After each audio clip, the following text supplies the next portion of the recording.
Some artists dedicate countless hours to mastering their craft, while others seem to be born with a unique talent, effortlessly filling their hearts and minds with music.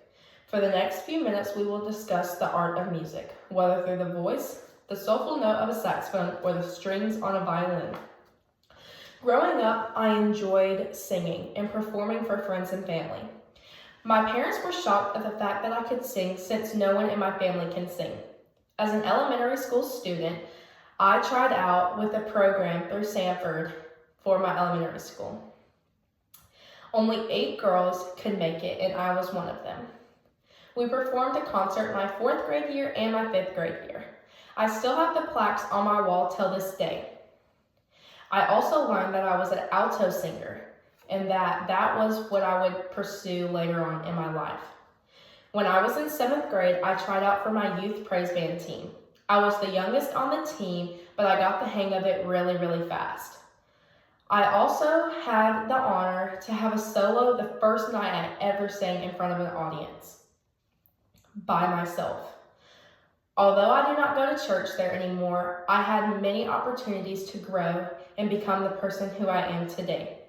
I go to a new church now, and I get the same opportunity to be able to perform my gifts and talents for the Lord in front of many of my peers. I also get to participate in this program called Teen Talent. Anyone can perform under the age of 18, and they can perform any talent, whether it be an instrument, singing, art, etc. I actually got the honor 2 years ago to sing a solo for my youth praise band team.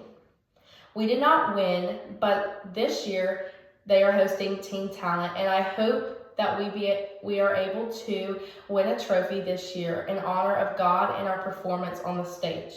I believe singing is a way I can express myself and really show who I am. From the moment I heard a saxophone, I knew that was the instrument I wanted to play.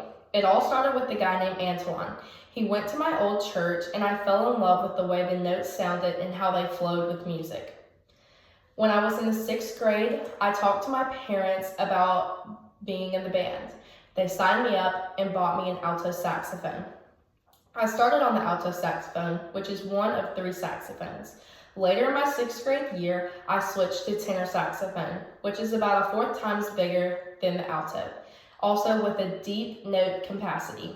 Then there's also a thing called a baritone saxophone, which is the biggest out of all 3 saxophones and has the deepest note capacity.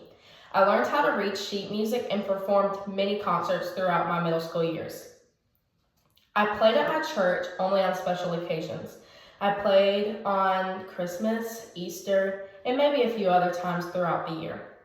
I don't play anymore due to my athletic ability, but I still have my saxophone, and if I wanted to pick it up, I feel as if I could play it with excellence. Lastly, I want to tell you about how I started to play the violin. When I was in the 9th grade, I started playing the violin. I asked my mom if she could get me set up with a program to be able to play the violin and learn how to play it. I took private lessons for about a year. I had a magnificent teacher, and I practiced maybe once or twice a week for about a year. I did perform one recital all by myself, and I felt like I accomplished everything. I was not able to learn how to read sheet music while playing the violin, although I played by ear. I felt as if my heart connected with the violin, that it was more than just music on a paper. Some people believe playing by ear is a good thing. Others don't, because you're not able to read the music and be able to play in a band. I played for a year, and then I decided to focus on my sports. Although I might not play the saxophone or violin anymore, they still hold a special place in my heart, and if I were to pick them up today, I feel as if I could play them with excellence. I have decided to focus on my sports and singing ability, and I am so grateful for what God has given me and how I can use my talent for His glory. In conclusion, music has the power to touch people's hearts and create connections and express emotions in ways that words alone cannot.